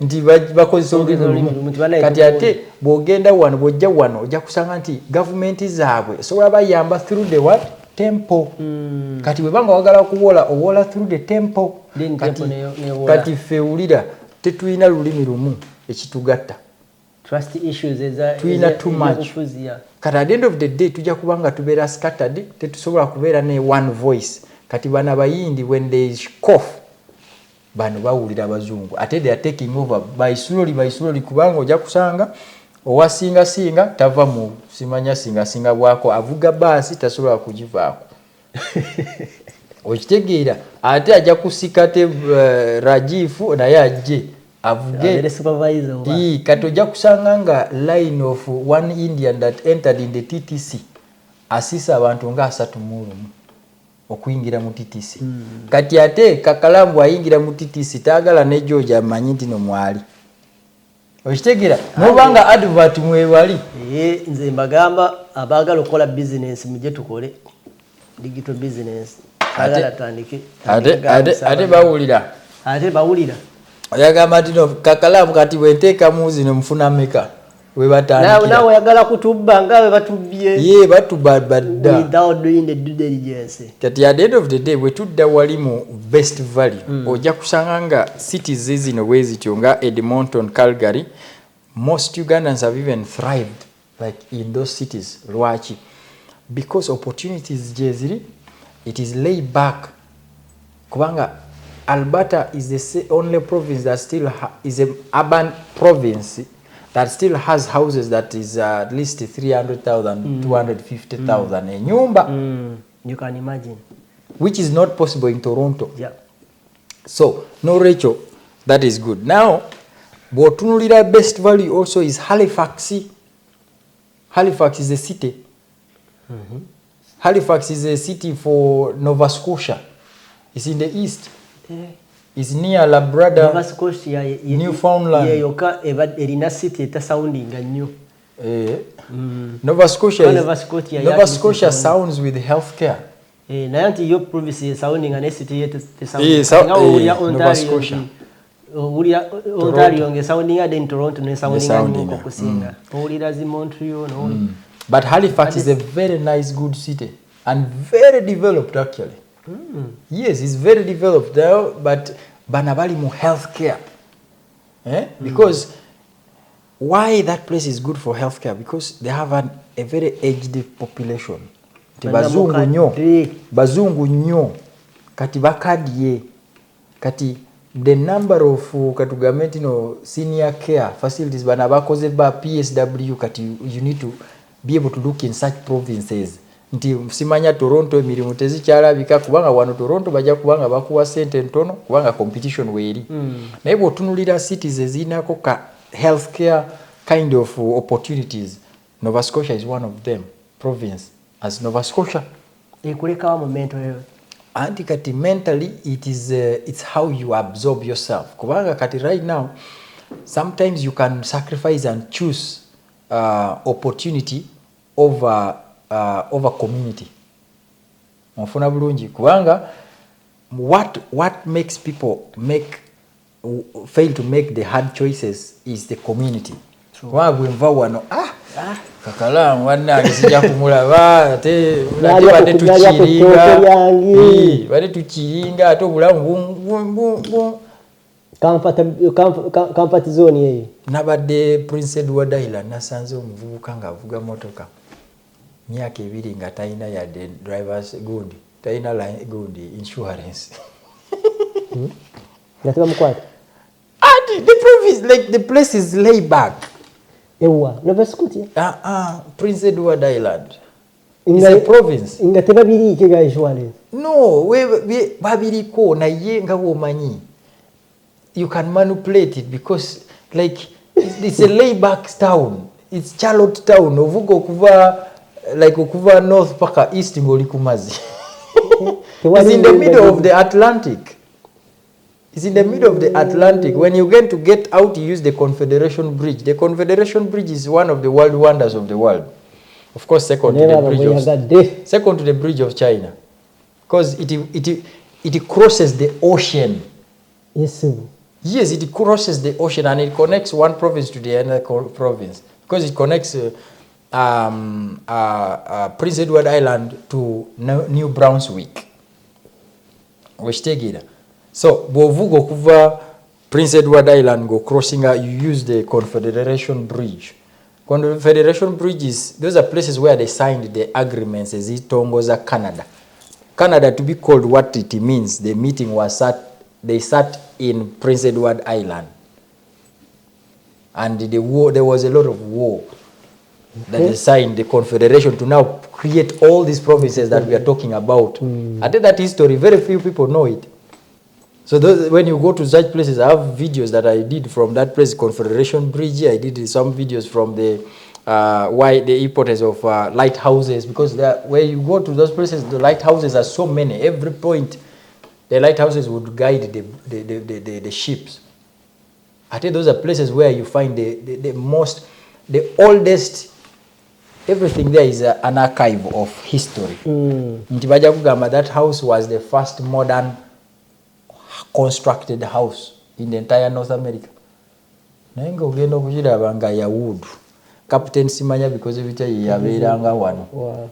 Nenga was one of the best modern. Echa ina n'obumeeza. Bwa 1800. Ebintu byetuwogerako bya 1817. Si bino bya Simanya 1200. So naye when you want to appreciate it, you have to look at the history behind it. Kati bwana mukuru ye avuga buvuzi. Yes. Adi kati that gives you the ease of being there. Nti the town, the city there is Charlotte Town. I think Charlotte Town is named after a queen of somewhere. Like it's a very serious historic whatever. Charlotte Town. Kati ate Nova Scotia is on the other side. Kubanga Nova Scotia is closer to Newfoundland. Newfoundland, the city is Labrador. Labrador. Kati bosanga ease of living. Kati in those places healthcare is the most thriving. Kati eyo enyumba etandikibwa koza ya meka. Hiyo uja kusunga like 250, 300,000, 200 and 200 like for rent or for buying. For rent. Hii hati kati eyo no eyo gundi Charlotte Town is not cheap. Omanyiri wachi is a tourist highland. Okay. It's a tourist island. Ate kati abasinga bagula mayumba to make them A and B and facilities for sleeping. And it's very expensive to go there. Just to fly, I used 800,000. The flight was 800. Kadato Lucy sola kusasula 800 never lioka bava never genda Regina, never genda Montreal, never lioka bakutusayo. Nga obera oblikasero lera muzigundi. You can drive 16 hours too. Na ye ekikulu kiriti abasinga abaliyo it's a hub kubanga it's on the Atlantic kati emeri zino like ngabola those voyage large ship. Have you ever seen a ship that is like the size of this apartment that you live? Like that is the nature of kati. What happens is this ship, like those cruises, what you call vacation cruises ezo zijja nezi parkinga in the island. In that island neberayo wiki namba nga abadirize bachakala. Those are the ships that these are tourist ships that people stay in a vacation for 1 full month. Nga bali mu mazzi. Ngatamanyi kiriwa bweru. Naye nga batambula bava ku eno gundi ne bagenda ku gundi Edako. Because it's in the island and it's where the ships pass. Like it's very nice actually. So these are big cruises like utukanga like Silabanga ekizimbe storage building nga iri ku mazzi. Ne babira 3 days negenda endala ne dockinga and that is the life. Ochitegera naye it's expensive. Chobola ateri na mu list yaffe wano for a typical Ugandan to live there. Naye nga baliyo we bali. I know a guy called Luyombia Henry. That's where wawangalira. And every year are raising a flag ya Uganda at Charlottetown. Yekka bwana munigera. Oli kati meya mukwano gwe. Personal friend nga like atambula butambuzi twagenda nga tuli mu short tugenda kulaba meya. Ochitegera. Wow, yeah. So that is the thing. Nti ye katate community ye mukyala we n'abaana n'emikwano gyasiseeyo nga basatu babiri. Era bemanyagana. Oli bwafuna obutaka everything is known. Like in the entire island balinga tebawera na 10 bana Uganda yes bemanyi ochitegera. So ate banayi tugezaako kugaziyamu ko ku kifaananyi eky'abantu tetwenyiga nnyo abamu musobola okusaasaana ku ne mutuleka ne tussa naye ogusooka temwenyiga nnyo baba temwenyiga nnyo naye it has to be strategic. Inonoonya ettooke luli nagenda okugula emmere Rumonde n'ensaabu mu Uganda atute box namba gimaze okudduuka. Naye enaku zino bene tusaasaaneko. Enaku zino actually abantu bali kukola businesses kubanga Calgary omu waliwo supplying amatooke. In Ottawa here there is that lady called Susan Prima. Aina neduuka. Ate nga akola coffee ye Uganda kenyini. Kakalamu manye kiri very weird. Kulaba channel eneno Jolina kati. When you go to the demographics ya viewership wano, oja kutunulira nti nabasinga okulaba views gundi yo siba wano. Aba wano balugezigezi. Either those that actually spend time and watch this are people that are rooted in the system. Nga nebi community balimu. Neba na bali ku WhatsApp groups za community balugezigezi. First of all, balaba kakalamu yakajana yali is doing well, is doing this, baino ujja kumutima balaba kakalamu is doing very well, balaba ntino nga bwachaza naye simwagala nnyo ekiri awo kubanga nsinga ebintu webityo netubera mu talo olwabweru era alaba jamu for you page ye naje ono kakalamu yantama. Ochitegera at the end of the day people have problems. Naye back to the gist nti abasinga tebalaba nti there are places also that you can live with lower cost. Katibo nze nkuwa these things because to create a way of decision making. Nti you are going there because of what? Is it opportunities? Is it value balance life? Over lower cost. Kati lower cost cities ate yoja kulaba nga botunula Winnipeg. That is my empewo yeye kuuta bukunsi na yenga Winnipeg senior blazer tugende ne ku bulango kankunyumize Winnipeg. Oli muna Uganda wangalira mu diaspora, America, Canada, Australia, UK oba Germany. Ng'okola emirimu 2-3 wabula nga tofuna kadde kawummula oba kwebaka naye nga tokyasobeddwa lwaki ssente z'olina ku akawunti yo tezeeyongerako. Toli wekka, bangi ku ffe twaveeka n'ebirooto eby'amaanyi wabula oluvannyuma ne twesanga tukolerera kusasula bills zokka. Tusuba okubeerako ne famire zaffe era nga tuwulira tetulina kye tuyinza kukola kukyusa mbeera eno wabula singa nkugamba nti waliwo enkola esinga eya franchise digital business ebaddewo okumala emyaka 5 mugumu mu nsi yonna esobola okuyamba okukolera ewantu wonna kasita obeera ne laptop oba essimu ssaako ne wifi nga okola n'omulimu gwo ate ekirungi nga teweetaaga bukugu bwonna bwa tekinologiya ng'ezimbiddwa okuyamba abajja ku kyeyonga ffe okwekolera ensimbi esasula obudde bwo wamu n'ebyo by'osubwa Diaspora tukutendeka ne tukuwabula ne ku buli mutendera ng'oyambibwako abantu ab'enjawulo abategeera gy'ova. Tetusuubiza mpewo wabula yeno system gy'osobola okutandika okuyiga leero. Bw'oba okoye okukola essaawa ennyingi nga teri kuwummula nga te tolina kyolaga kizivaamu,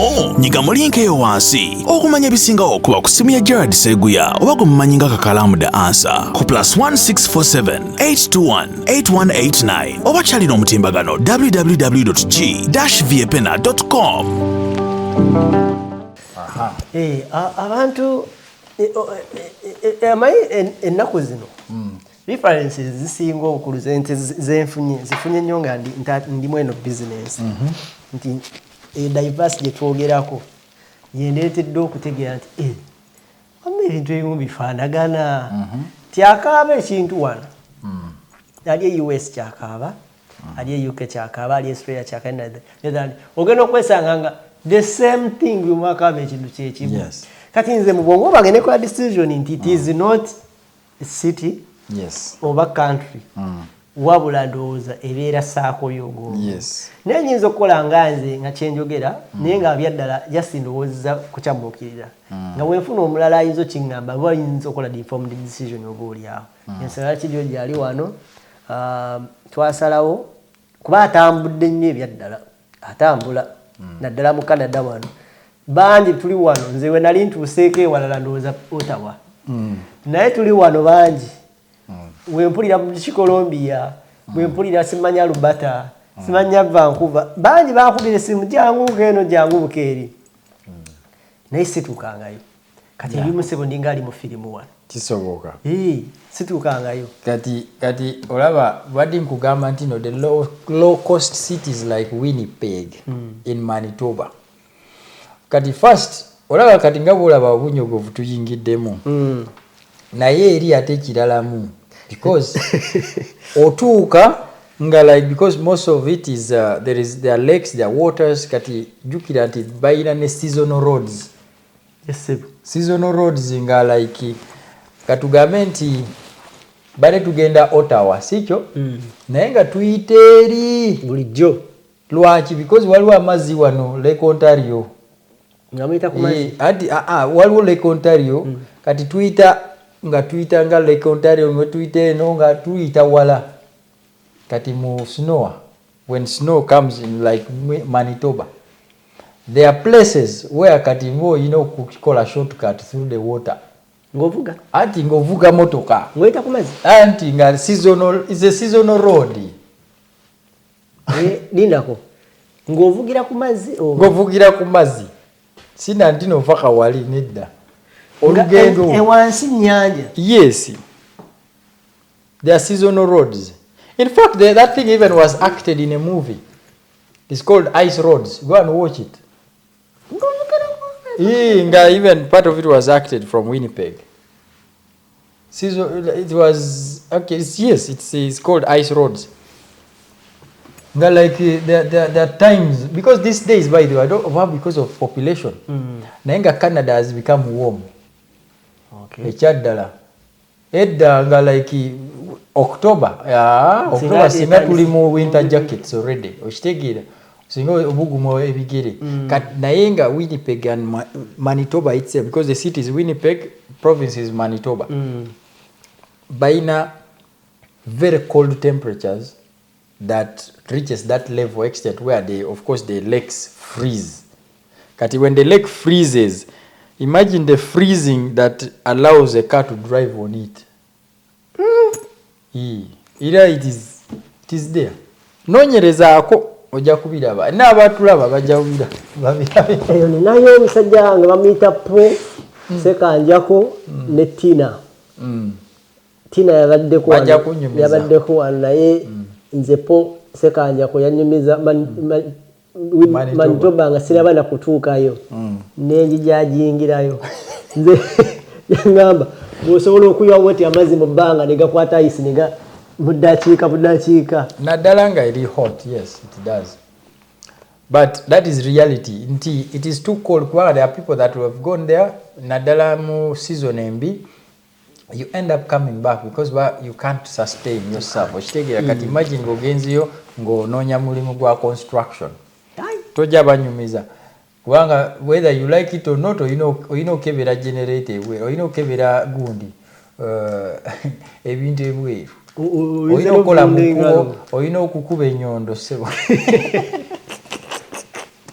ngoli bweru ebimuwozaamu nze tonyumiza nze najja kunonya ssente ate ojja kutuuka ng'oli technician kubanga omuntu ajja kubeera kati wano buli nyumba erina hita kati heat exchanger ya buli nyumba ebeera bweru naye nga gwe alina okugikolako ng'efudde nolaba tagali oyinza okutuuka nga nespana tosobola ginyoola nga mukono gw'okazi okiraba kubanga kati that place because their winter season is a little bit too wild kati ate there are other places that are almost throughout nga Nunavut nga bw'oyogedde eri ku northern territories Yukon kati Yukon situukangayo naye bw'otunulira that is those are the places that are in the Arctic Ocean Yukon esobola obeerawo nga teri mu muzira and that is throughout the year it is there throughout the year it's not falling it can be shining like now but it is snow like it's not snow but ice nga it is like nga bw'otambula ku ttaka kati yettaka yayo is ice ngono nayo ki and there are penguins there tourism those are places like Iceland that just have the population is there are more penguins than people. What? Onfura bulungi nti there are more penguins than people. So that is the kind of places that you're talking about. So you can't go to such a place. Even if there are opportunities, your heart will stop pumping for nothing. Now while other places like Regina. Regina is in Saskatchewan. Regina is a city that is really omuntu ngakoze agriculture. Agala kutambuza bya agriculture bulungi. But if you hear of the Canadian prairies stretches from Alberta to Saskatchewan. Those are the Canadian prairies. They are the ones that feed the entire 40% of Canada. Food comes from Saskatchewan alone. Kitegeeza food corridor of Canada is in Saskatchewan and Alberta. The Canadian prairies, what you call the prairies, because it's a lowland with a lot of barley. They grow a lot of barley. Kati, when you have like agriculture background, those are places that you want to be, like Regina. There are too many Ugandans there. Kati ngogenda mu muzira ile kuba enkumbi mu muzira. But Saskatchewan is good. It's good because the weather is good. That's why it's an agricultural hub. For Canada, it's a very good. They have good weather. It's not as bad as these other places. They have winter, yes, but it's not as wild as. It's warm. It's hot. It's warm actually, and it's actually their motto is the land of the living skies. The living sky meaning, the prairies is a lowland, so you can see the northwest territory lights, like they dancing, they make colors in the night and stuff. So it's a very beautiful place to live. And if your background is, and there are so many professional Ugandans that are there. The best doctors in Canada that are even profiled, that are Ugandans, are in Saskatchewan. Wow. And then they are settled, they are very highly educated people. They are highly respected in the country. These are people in Saskatchewan, Regina that we're talking about. Because Regina has the University of Saskatchewan, which has the biggest and the most and the best agriculture research center. Both in animal husbandry and in plant. So they even have a collagen and a Makerere University. They send their students for exchange programs. Kati, the final ones is London, Ontario, and Windsor. 1-1. Kati, London, healthcare is very good. Windsor, industrial-wise, is good, and healthcare too. Why? Windsor is very close to the US. So opportunities are too many because most industries zisettinga what you call industrial hubs kati because of low cost of transporting goods across the border they set up what factories and plants there is this omwenge gwe Canada whiskey the hub is it's actually just in the border because jukira nti border ya Windsor is on this side and the other side is Detroit. Detroit for US. Detroit for US and Windsor for Canada. So it's a border town. And even Vancouver is the same thing. Do you know that Vancouver is very close to Washington DC? Hey. Yes. In Washington DC there is a district called Columbia. And this side is British Columbia. Oh. Okay. Blaza. Gendo some map ya Canada. Now it is very nice until you can walk across the border when you are in Vancouver from the other side. Because when you go and look at the map, it crosses. There are the places in Vancouver where the border is on the road like this. This side is this side is. Yes.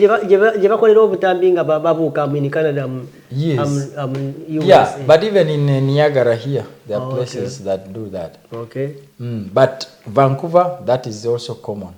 Okay. The border, but it's one of the best places. So Windsor has that similar. The people that live there and settle there, they enjoy that. And you'll speak to anybody that these people that settled there during that crisis, they are doing very well, and the opportunities are there because the population and the weather is too good. How you understand the weather here Canada rather is how far you are from the north is how good the weather is. Okay. Yes. So those that are more south, their weather is too good. They are warm. It's just rain and maybe some sunshine and drizzle. Their snow is not as big. But Windsor is far south. So the weather is very good. Then when you look at Niagara areas, those are very good. The weather is too good because they are far south too. They are south. Gatwagenda yeyo mu bisaya bya Christmas ngolaba kozi sinotategeeza bunyogovu. Andy, it's not that weather is not as bad as other places. The more closer you are to the north, the worse you are. Because Alberta, how will somebody from Alberta say if you are complaining that the snow you saw in because in Alberta you will move like as if you are like you can't. Yeah. The biggest place that experienced the worst snow is called St. John. They can even have like centimeters and centimeters, like it even swallows buildings completely. Ngale nyumba terabika. Ginonyerezeko St. John. Wawuliyeko mu Uganda.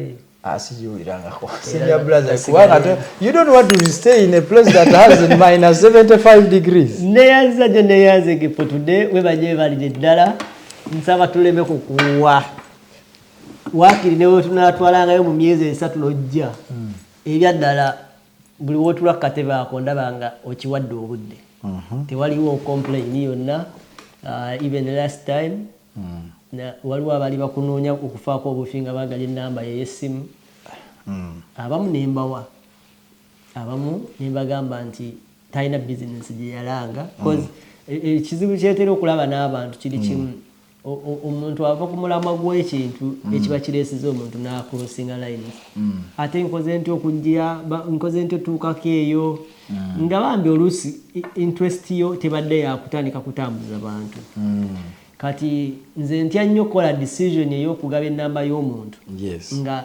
ekyabadde kimuleese tekyabadde bwe kityo kubanga in case of anything nga kyapeninza agatandika okusikayo nange ono yampa ennamba netugenda mu kino nebubaliza nga tetukkanyiza mu kino so abamu sibawa lwa nsonga nti woba ozze nga ogamba nti kino kituliko then maliriza nga sikoze decision bweki but you have a businesses you do here to get a mass. I do a lot of things. Nkola events management and media. Era nange ndi media personality in a different angle altogether.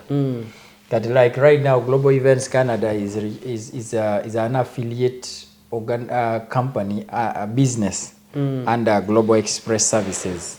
Global Express Services many portfolios, but the biggest portfolio is actually global events, because through global events we are partners of the Ugandan High Commission, Ugandan Embassy here. So we are the ones that do for them. Either they are events consultants and then media consultants. So before they do certain things, they consult with us, and when they are doing events, that's why you've always seen me mbera nnyo mu events za embassy. Ate abamu kinzalidde a lot of recognition but also criticism, because nga bw'omanyi nze ndi businessman, I work with who has the money. Kati at the end of the day bakikuleta. Then I have Brookside Staffing Agency, eyo eri under of course employment services. But that doesn't mean that I employ outside Canada. We employ only within Canada. Ate n'ekirala tetubeeranga awo ntino buli kaseera tunoonya abakozi, no. It's strictly professional. Ate it is only within the category of people that see tino buli kaseera. Then I have trucking services like GlobeX Transport. Tuina trucks zibeera mu kubo. In fact, recently I met somebody that was thanking me yesterday. They never met me for the first time. I was meeting. I didn't know him. Naenga yenyansa mukama wange oli otesewo. Ngasimutegira ngamba mukama wange wampo mulimu mani nga ndi bubi. Nonsasula mu budde. Nengamba nenga sikujukira. Nengamba no tetwasisinkana.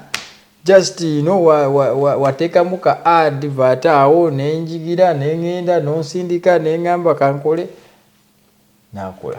That is the feedback. Then tuinayo some other gundi zetu launching tuina GlobeX shipping eno to shipping ebintu okuva Canada paka Uganda, but shipping in the water tukola only twice a year. And then shipping by freight, mnyonyi tukola every 15 days, twice a month. Naye kati fe bale tutandise bale tukola shipping naye tu shipping byaffe. Nga bolaba nina business yange awo ku Haruna Tower. Ku Haruna Tower opposite Kakandes Church awo. Level yokuna. Kati ninayo we tutundayo food supplements awo. So nze shipping food supplements ezaffe okuva eno paka eri kati netugamba kati lwaki tetuteekamu ez'abalala. That's why ebintu byaffe tebirwawo mu kubo. Every 15 days nga zigenda. Era the next shipment is 30th. And then after that November 15, like that. Kati under that tugezaako ku incorporating shipping z'abantu abalala. Mpola naye kati ekutteyo bulungi, ate kati tujja kufulumya app ya shipping nga twagala kati tukapyaringe shipping eya Africa wide, not just Uganda. Kati ebirala business ezidakaawo zibeera mu plan just. Naye nga other than that, that's what I do. Abasinga nno bandaba mu community naye gwe tukulaba buli wamu okola mulimu ki? Never lose any lucrative. For me, I've been self-employed since 2020.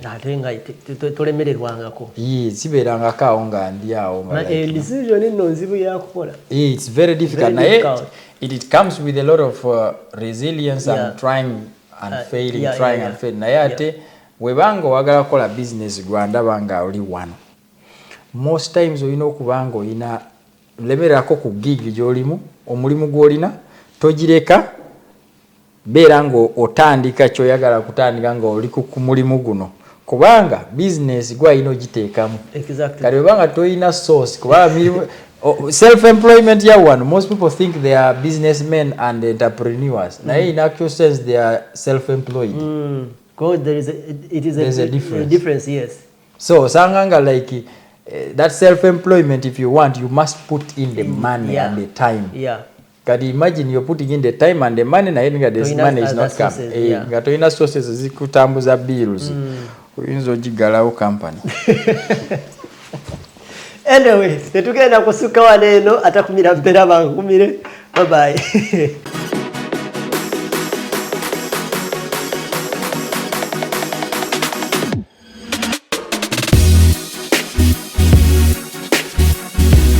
The Answer Channel, a solution to every situation.